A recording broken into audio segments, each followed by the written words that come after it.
Chapter 5. The Scientific Method, Born from Doubt. Because one good question is worth 1,000 assumptions. It's easy to romanticize science as a beacon of clarity in a chaotic world.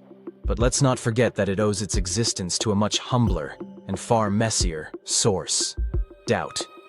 The scientific method is not some pristine system handed down from the heavens.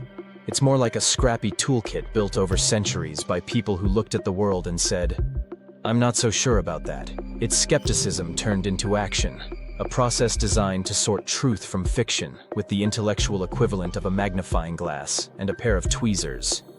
If doubt is the fuel, the scientific method is the engine. It doesn't just let us question the world, it shows us how to do it in a way that actually produces answers, most of the time. But before we dive into how the scientific method works, let's take a quick detour to appreciate where it came from and why it matters. A brief history of asking what if. The scientific method didn't spring fully formed from the mind of a single genius. It's the product of centuries of trial, error, and, let's be honest, some pretty weird experiments.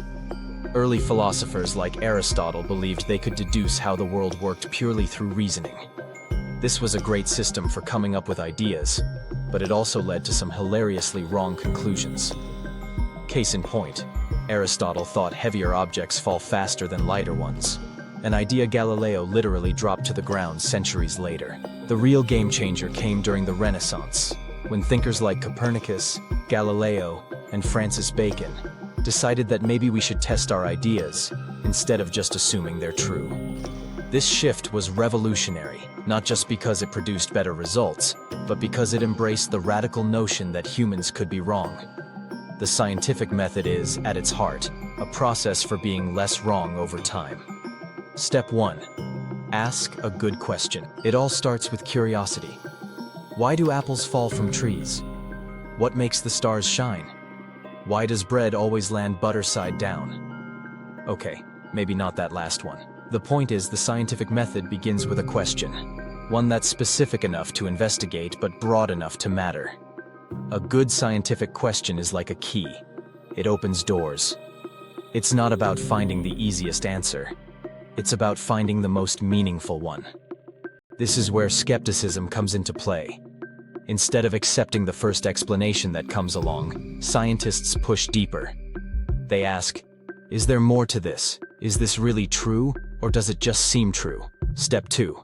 Form a hypothesis, but don't get too attached. Once you have a question, the next step is to make an educated guess, a hypothesis. This is where things get tricky, because humans are naturally inclined to fall in love with their own ideas. But in science, a hypothesis is not a hill to die on. It's more like a testable hunch, something you're willing to abandon if the evidence doesn't support it. This is why skepticism is so crucial at this stage. A good scientist approaches their hypothesis the way a detective approaches an alibi, suspiciously. They know that it's not enough for an idea to sound good or fit neatly into their worldview. It has to hold up under scrutiny, and that means being willing to poke holes in it, even if it's your own pet theory. Step 3. Experimentation. A fancy word for, let's see what happens. This is where the magic, or more often, the tedium, happens. Experiments are the bread and butter of the scientific method, designed to test hypotheses in controlled ways. The key word here is controlled. Scientists don't just throw ideas against the wall to see what sticks. That's what brainstorming sessions are for. Instead, they carefully design experiments to isolate variables, minimize biases, and produce reliable data. Of course, experimentation isn't always glamorous. For every eureka moment, there are countless hours spent measuring, observing, and muttering, "That's weird," under your breath.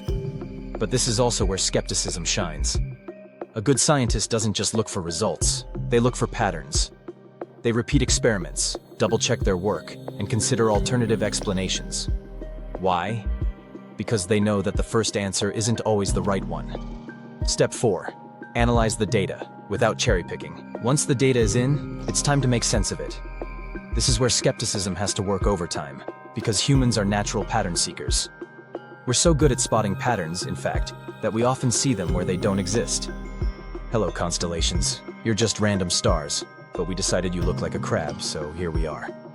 A skeptic looks at the data and asks, is this real, Or is it just a coincidence? Could there be another explanation? Does this fit with what we already know, or does it challenge it? They also know that negative results are just as important as positive ones. If your experiment doesn't confirm your hypothesis, that's not failure, it's progress. It's one less wrong idea in the world. Step 5. Share your findings. And brace for criticism. Science isn't a solo sport. Once a hypothesis has been tested and analyzed, it has to be shared with the wider community. This is where peer review comes in, a process that sounds polite, but is actually more like intellectual gladiatorial combat. Other scientists will scrutinize your work, replicate your experiments, and point out any flaws they can find. This might sound harsh, but it's how science improves. Skepticism is baked into this process. It's not enough for one person to say, "I've figured it out." The scientific method demands consensus built on evidence, not authority. That's why even the most groundbreaking discoveries are treated with caution until they've been rigorously tested by multiple people. Doubt is the foundation of progress. The scientific method isn't perfect. It's slow, messy, and often frustrating. But it's also the best tool we have for understanding the universe, because it's rooted in doubt. It assumes that we don't have all the answers, and that's a good thing. Every new discovery is just one step forward in an endless journey, and skepticism is the compass that keeps us moving in the right direction. So, the next time you're tempted to trust a flashy headline about scientists proving X, remember this: good science doesn't prove, it questions, tests, and refines. The truth isn't a destination, it's a process.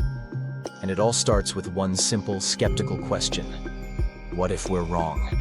Footnote: scientists have yet to definitively explain why toast lands butter side down. But if you ask them, they'll probably suggest an experiment involving slow-motion cameras and a very large breakfast.